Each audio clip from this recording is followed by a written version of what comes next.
This is the Mobile Home Park Lawyer Podcast with Ferd Neiman. If you're looking to generate wealth and passive income in the lucrative world of mobile home parks, you're in the right place. You'll discover solutions to the common legal and operational pitfalls and how to optimize parks to maximize income. Your host is in the trenches. He's a real estate attorney, financial analyst, and mobile home park investor and operator. Now, let's turn it over to Ferd Neiman. Welcome back, Mobile Home Park Nation. Ferd Neiman here again today with another episode of the Mobile Home Park Lawyer Podcast. Got another great guest for you today. He's an appraiser, which is near and dear to my heart because I love arguing with appraisers. Now, I love working with appraisers, and I used to be Jackson County appraiser here in Kansas City, Missouri. So I got a little background in this. So it's nice to talk to somebody who's got even more background and more experience. So please help me welcome my guest, Chuck Schierbeck. Chuck, thanks for coming on, man. Yeah, thanks. I appreciate you having me on. So, Yeah, well, I know you a little bit, and I follow your newsletter, which is full of good information. So we can tell people about that as well, how to find you and all that here before we jump. But maybe tell us a little bit more about your background, how you got into business, and what you do today. yeah. So I started in as an appraiser in 2001, and I actually started off as I started off with senior housing. The guy I first worked under did nursing homes, assisted living, CCRCs, stuff like that. And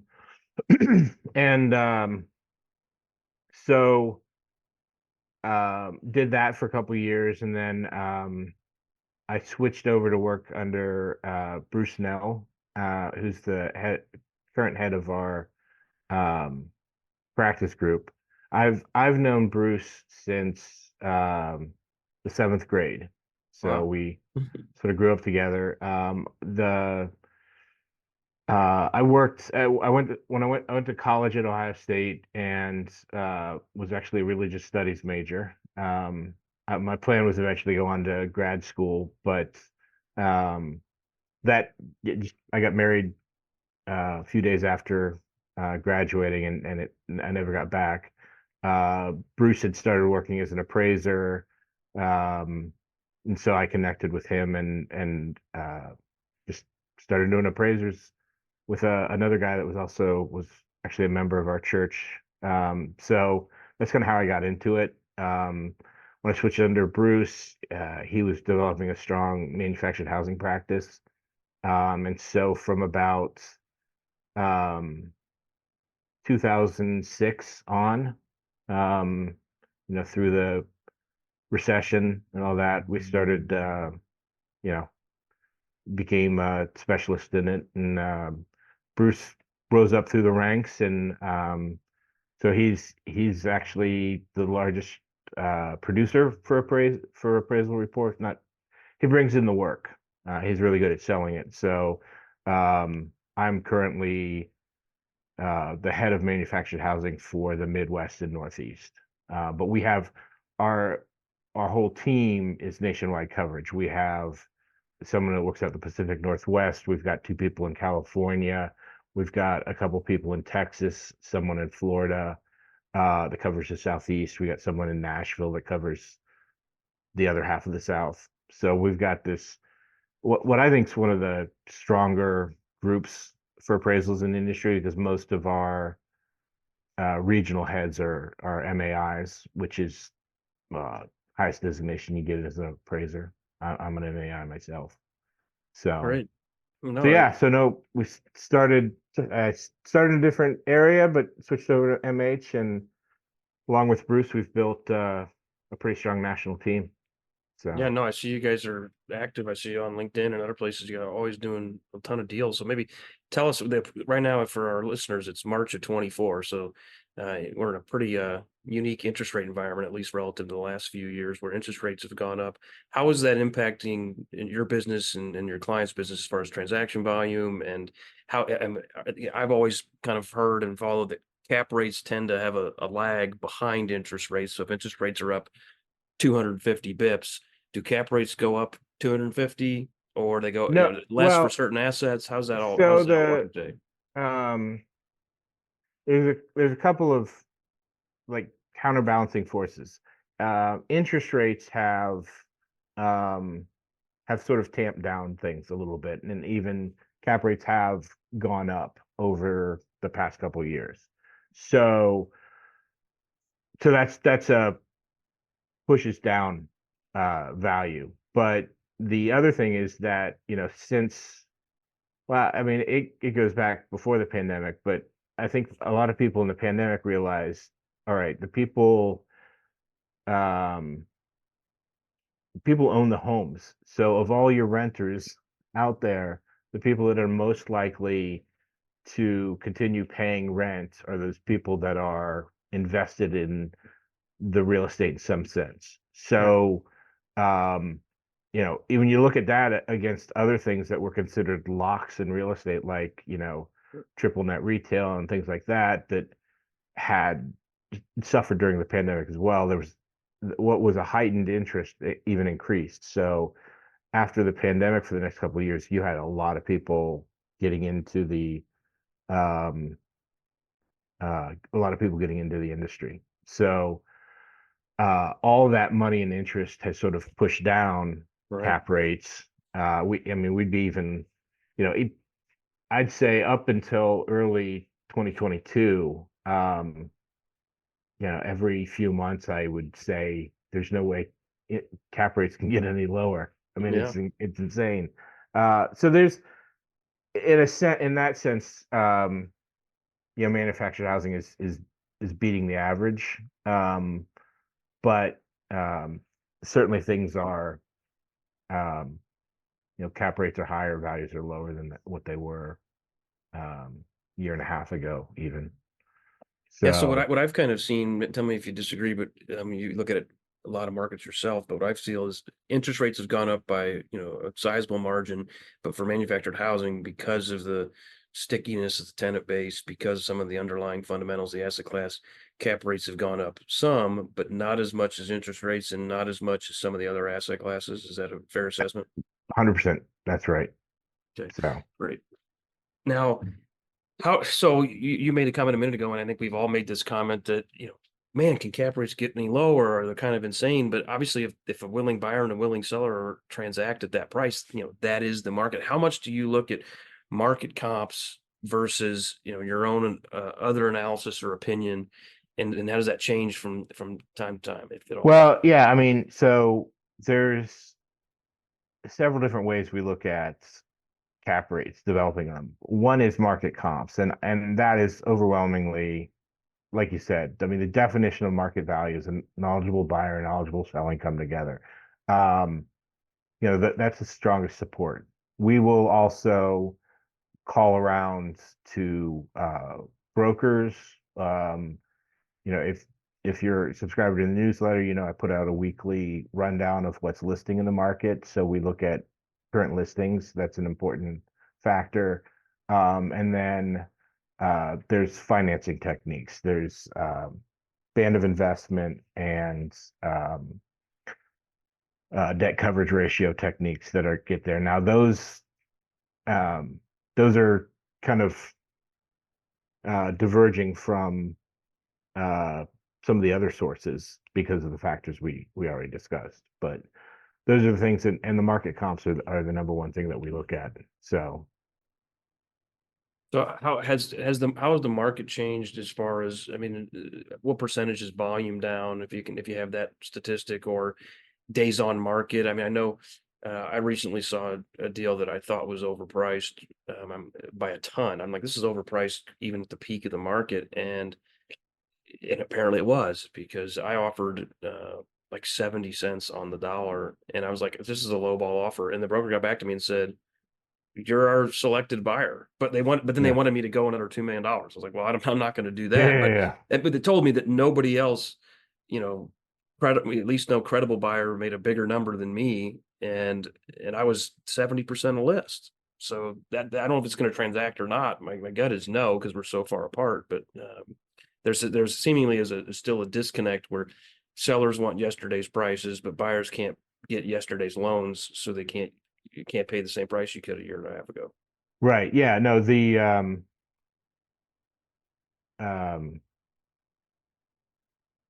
sorry, what was, can you restate the question? Just what are you seeing on transaction volume? Oh, yeah. In particular. So yeah, I would say, early 2022. I think when we started towards the end of 2022 on into 23, we sort of stopped looking at sales older than um, June or July of that year. Anything before that, we just sort of put aside because we wanted to see what was going on. Prior early, pandemic to 2020, early 2022, it was 3 months or less was sort of our marketing period for these Okay. things. And I would call brokers and say, you know, I've not done my job if it's all the way up to 3 months. I think you're getting to we're putting more like 6 to 9 months for that sort of time period. So it's certainly there's a disconnect to a certain extent between buyer and seller expectations. So and it certainly slowed down things. I did, there was a point in 2022, 21 and 22 where I was doing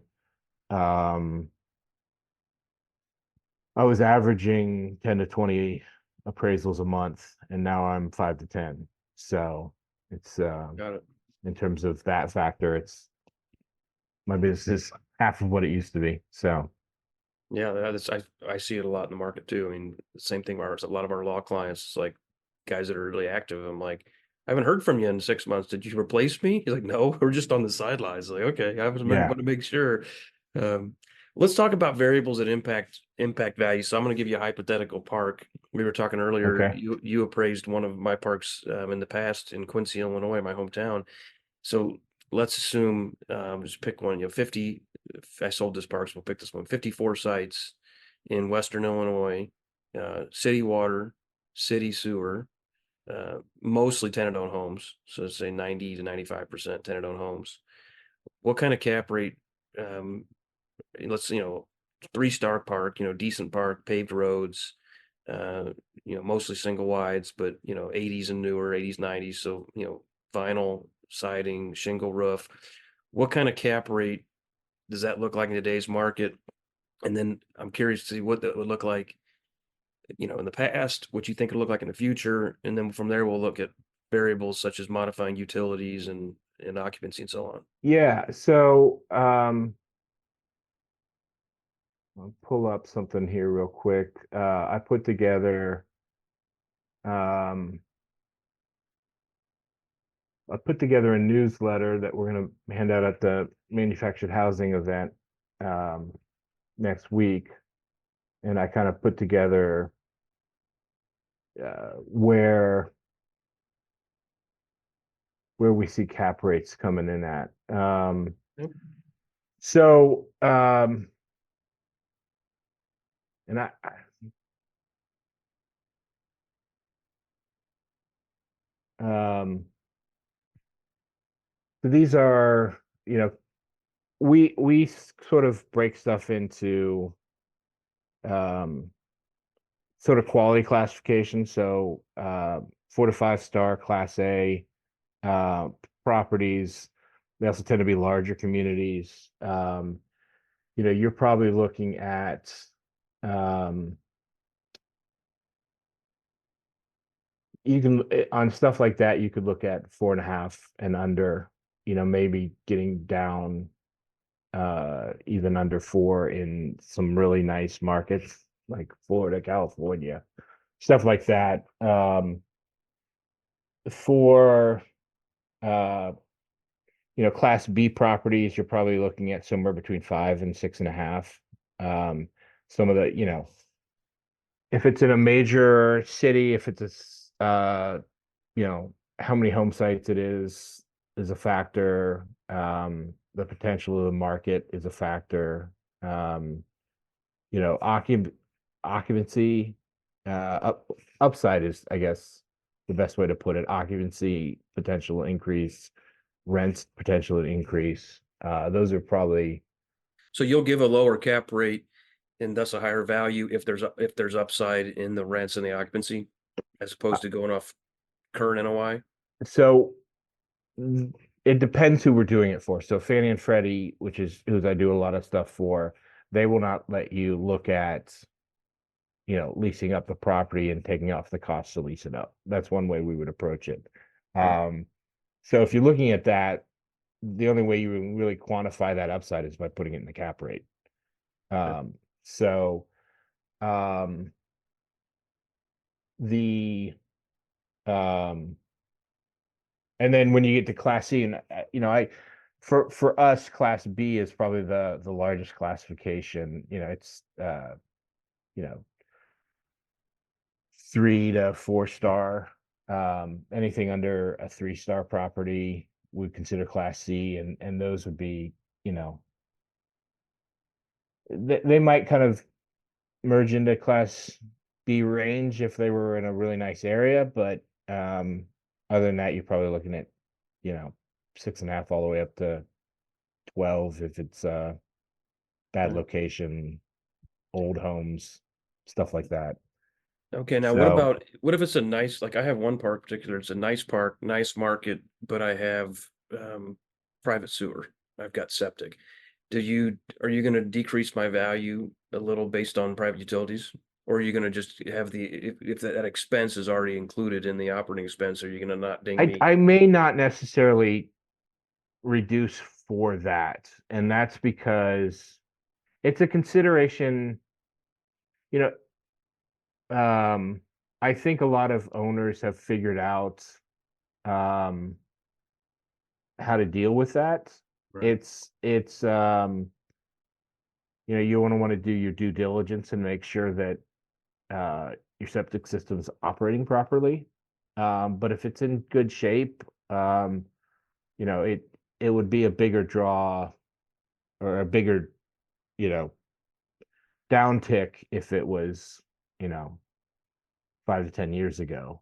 I mean, but I think most major owner operators have figured out how to work that in. I mean, if it's not, on city water sewer, is that because it's way out in the country and it's hard to get to? That then gets into more the overall quality of the community. But if it's a nice community and it just happens to have septic or well water, um, as long as there are no as long as it's in working order and there's no environmental concerns. Got it. But on that's sort of a case by case basis we got to figure out. Now, And what? I've Oh, go seen ahead. I've seen some crazy environmental issues on some I properties. bet. Yeah, Yeah. those can get pretty gnarly. Now tell me about home site count. What are I know for like Fannie Mae, typically 50 sites is a kind of a magic number for that quality of financing. Is a 49 site park only one worse than 50, or is it basically like 5 worse or 10 because it doesn't hit to 50? And then are there other metrics beyond, say 50 or say 100? Is a 39 site park basically the same as 40? Or is it, where are those breakpoints? You do get below certain breakpoints where your um uh where there is a downtick. But I don't think necessarily part of the problem for me is that most of what I do is Fannie and Freddie, so I'm not Yeah. necessarily seeing those smaller communities. Although I do see them when I do a couple year-end valuations from larger owner operators, and they'll have one or two. Uh, uh, one of the owners I work with, Kurt Keeney, he calls them pocket parks. Hmm. These little tiny little things that he usually acquires as part of, he's buying. He bought like a 200 site in southeast or southwest Louisville, and he got 5 pocket parks with it. So um, I think um, you know, oftentimes um, I'll see somebody buy 225 ciders that are close to each other and run them as one property, and Sure. that mitigates that factor. Um, but yeah, no, if you've got a 10-siter, it's that's certainly less than that. That's less desirable than a 50-siter. The smaller you get, the more it's not a national owner operator dealing with it, and then there becomes a variety of factors. The cost and upkeep, and you know you sort of lose some of the economies of scales that you get with larger communities, and the smaller you get. I don't know a specific price point, but certainly 10 is not as good as a 40. So Right. And on a part of that economy of scales, it's hard you've got a 10-site park, it's hard to hire a manager, right? right. You can't afford a good manager, or, or at least not a high paid manager. So, I mean, tell me, what do you see on expense ratios? I've had numbers floating around for years. And then, I know at Frank Rolf's boot camp, he used to say, it's 30%. If the tenants are paying the water sewer, it's 40. And obviously that number, if the water's free, but that ratio is going to be Right. different if it's 10 sites versus 110 sites, and obviously your tax burden and a number of your top line rent and all that impacts. I'm just curious, like, what do you see in the ranges? I had one park, for example, I sold. They had 22% expense ratio, and the broker that listed it told me, "Oh, no one's going to believe that. We're gonna underwrite it at 35," and that really hurt the value. I'm like, "But it really does have 22. They could, I'm telling the truth." So they basically underwrote it at 30. And that's the best they would give me, even though it was for the listing at least, even though it really was 22. So how do you look at that, and what's your experience with that? Well, yeah. So the you know 2022 is not um that does not surprise me. I have I've seen a lot in that range, the 20 to 35, which would be considered lighter. But I would say, and I actually have some numbers here. Your the data we have on Class A properties, and this is mostly in the Midwest, is actually 26% Okay. as an average. Class B, the average, Class B and C are the same, and the data I have at 34%. So typically, the typical range of what we're seeing is probably that. Um, I know some owners that run pretty light, and I know some owners that run pretty heavy. Um, Different philosophies in different parts. There's some people that will, insurance is one area. I got one client that'll insure electric lines running into a community. And then I know one owner who will tear down a clubhouse and put um, a double wide in as a clubhouse. Um, Better call it a multi-section. It's not like it's a decent, it looks as nice as any clubhouse, but he didn't have to insure it.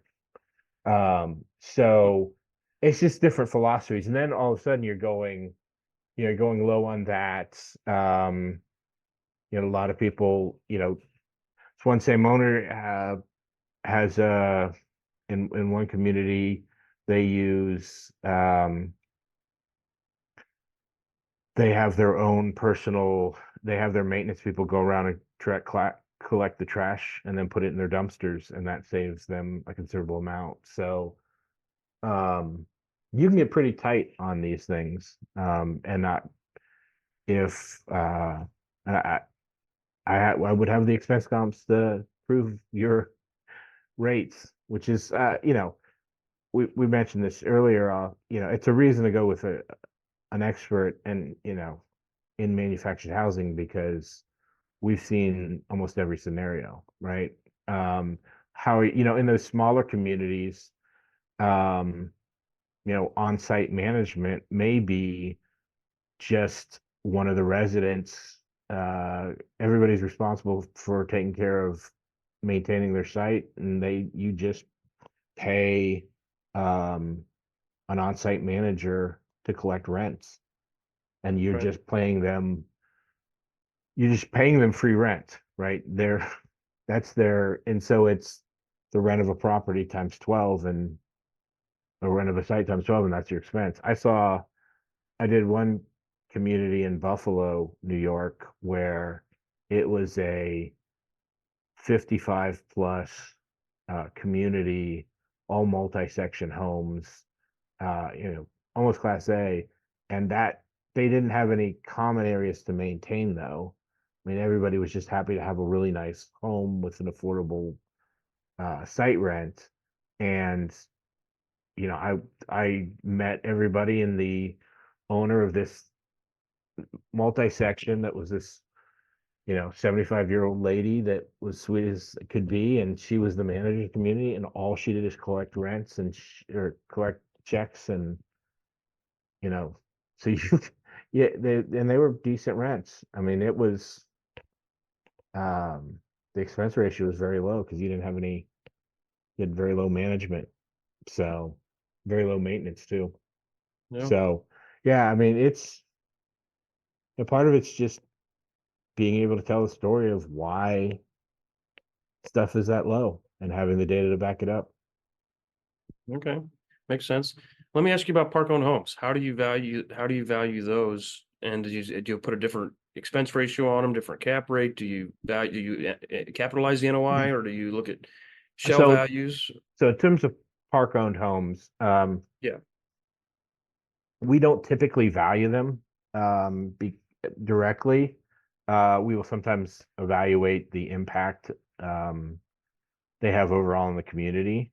Um, Although, you know, the when I was starting out, people were very reticent to have a lot of community-owned homes because um, you didn't have that factor I mentioned earlier where people are invested, right? And so that was a concern, but it's a lot less of a concern anymore. You've got major owner operators whose model is to bring in a bunch of homes and rent the homes in sight. Um, most lenders won't lend on it.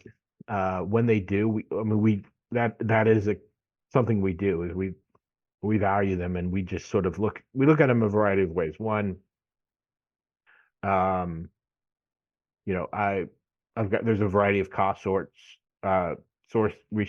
reports. There's NADA, which I've used before. I've got Marshall and Swift, which is another valuation source. It's less accurate, but if um, you know, sometimes it's not as important to be down to the dollar on what the house is worth, and the client, and it's not a value issue. I'll use Marshall and Swift.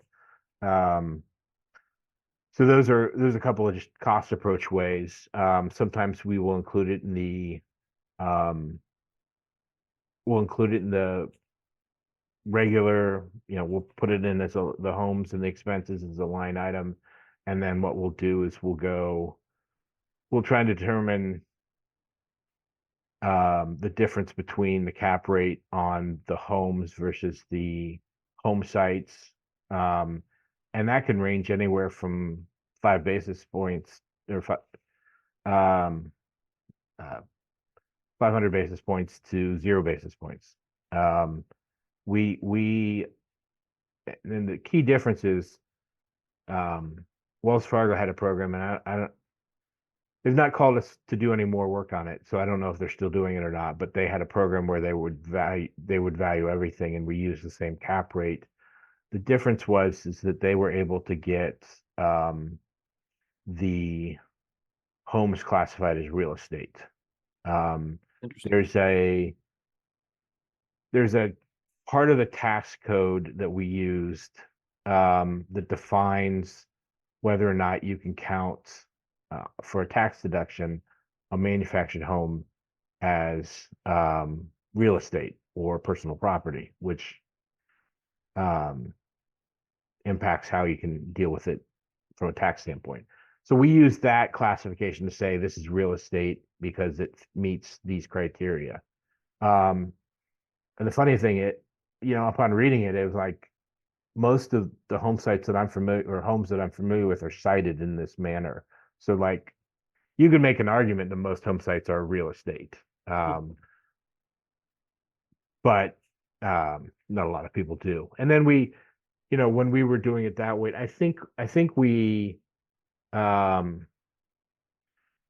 there was a difference between older and new homes. I think it was just in the rent. I just think that was we still use the same cap rate.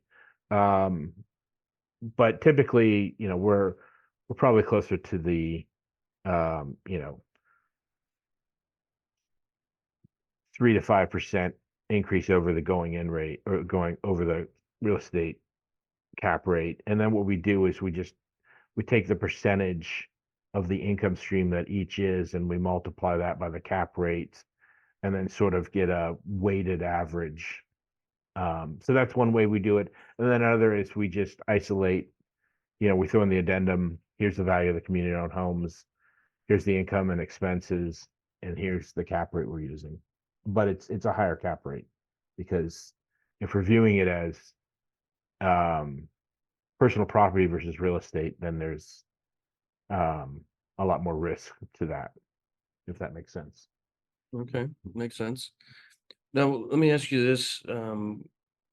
What mistakes do you see buyers make? Anything come to mind with that, a buyer's valuing something at X and then you get involved and you're like, no, it's really only 0.7X and you're upside down. Anything that the buyers in the marketplace tend to make mistake on, or buyers pretty savvy um, and generally have a similar valuation that you have?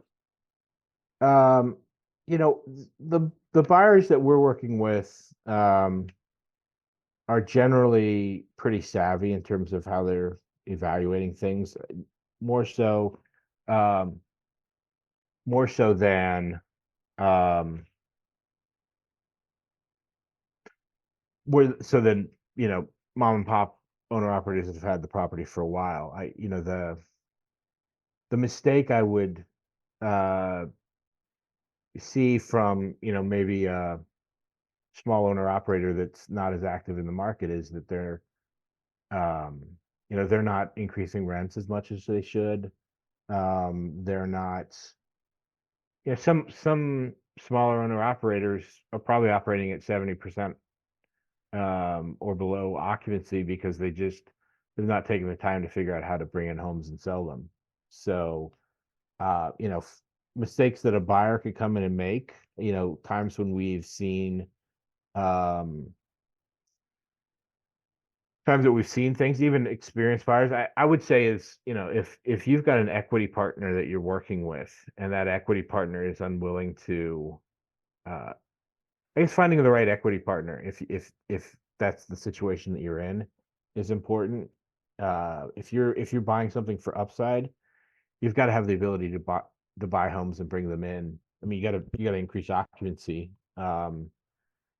Another concern is the area you're going into actually an area where you can increase occupancy? So are you buying something where, I've had people talk about there's one property up in Flint, Michigan that I've appraised um, multiple times, and each time, you know, and this is like over the course of a decade, each time somebody was convinced they were going to bring in homes and lease it up, and each time I go back to appraise it again, it is the same occupancy, and I don't come to think of this particular property, I don't remember going back and seeing new homes, right? Like it's still the homes that were there. So I'm not always privy to what the breakdown was. But I know some major owner operators where they're looking at different equity partners because they want someone that can partner with them to bring in homes. And I mean, you got to be able to bring in homes and finance them if you're going to capitalize on the upside. So that should be a consideration going in. I don't know. You mentioned earlier there's some big operators doing all the park owned home model. So that being the more of the new wave, is there much difference in value or cap rate if I've got a 50 site park with 40 park-owned homes versus 0 park-owned homes. Are those the same nowadays? Where I feel like in the past, the park-owned homes were seen as a liability a little bit. The park-owned homes have been seen as a liability, and I think larger owner operators even reach like ELS and Sun. I mean, they're getting to, I don't know the exact amount, but I've understood that they've gotten up to 25% park-owned home in some of their communities. I don't think they're doing 100%. And I think the strategy generally with people I think people are starting off with community-owned homes, and then they're phasing them. They're trying to get the people to become buyers. Sure. But if you've got a 50% occupied community, I think bringing in a bunch of community-owned homes and or a bunch of homes and renting them, it's kind of a way to kind of prime the pump on getting that community leased up, and then you can deal with switching it over. But I mean, there's still a lot of reluctance in the industry from people on those sort of communities. But part of it's the market you're in. So like I mentioned Flint earlier. Flint is a sorry for the noise, something going on the street. The Flint's a rental market. Houston, Texas is a rental market versus Dallas, which is a buyer's market, right? So stuff like that, those areas, it's we have a team in Houston, but a decade ago when I did a couple of communities in Houston, and they were super nice communities, but they were rental. We're seeing more of that. There's a developer that I was made aware of in West Virginia that wants to do it's essentially the build to rent phenomena, I think is coming along stronger, and I think because of that, a couple of people are wanting to do that, but with manufactured housing. So that's, I think, just kind of a different perspective or way of doing things. I don't necessarily know that it's gonna, if you're just valuing the home sites, if you've got a bunch of new homes in there, and you got the right operator, I wouldn't necessarily ding the value, and I haven't. Cambio is the one that I know that's had a strong rental program, and their previous company sold to Sun. I think it was to Sun or Yes, I can't remember right now. It sold at the same cap rate as something that wasn't that heavily rentals. Right. So yeah. Yeah. And that's another factor in value too, is there's been a couple of large portfolios that have traded over the past couple of years, and those are, if you're looking at those for comps, they're almost different rules, because there's a lot of people that want to like jump into the industry with both feet, and they will pay lower cap rates to get portfolios of the Right. size. There's certainly a portfolio premium. You get it jumping with significant scale. I mean, Yeah. at least 1,000 sites, but some of these guys are buying 10,000 at a time. It's unbelievable. Yeah. No, you're aware the Moore portfolio that recently traded? Yeah. Yeah. I think they just closed on it. The Crow Properties ended up putting a press release out as the Crow buyers. Properties I saw last week bought 10,000 or so sites. Are they the ones that bought the Moore portfolio? That Well, yeah, no, it's the same number of properties in the Okay. same states. So Okay. it's 46 properties. There's not that many 46 property portfolios in that same set of states. So that's got to be that transaction. I don't have 100% confirmation, but I'm pretty certain Yeah. that that's Yeah. Big the number. buyer. All right, Chuck. Well, got a couple minutes left. Anything else you want to share? Any tips or tricks for our audience, or if not, where can people find you? No, no, so if anybody's going to MHI, our booth number is going to be 200. Feel free to stop by. You can find me on LinkedIn. Happy to connect with, or just search. It's Chuck Schierbeck, last name Schierbeck. You can find I put a daily newsletter out, different topics each day. You can find that at realestatesolutionist.substack.com. And my two popular posts are Tuesday and Wednesday. Tuesday, I put out MHC listings. I go out to all the brokers and put a listing of their sales. I do the same thing on Wednesday, but with RV. So be happy if anybody to check that out. That's how to connect with me. All right. Sounds good, Chuck. Well, I hope to see you in person next week. And thanks for coming on the show. Okay. Thank you. Got it. You've been listening to the Mobile Home Park Lawyer Podcast with Ferd Neiman. Ready to learn more? Go to www.themobilehomelawyer.com for free resources and materials to help you succeed. If you love the podcast, go to Apple Podcasts, give us your review, and subscribe today. Thank you for listening. Neither the Supreme Court of Missouri nor the Missouri Bar reviews nor approves certifying organizations or specialist designations. The choice of a lawyer is an important decision and should not be based solely upon advertisements.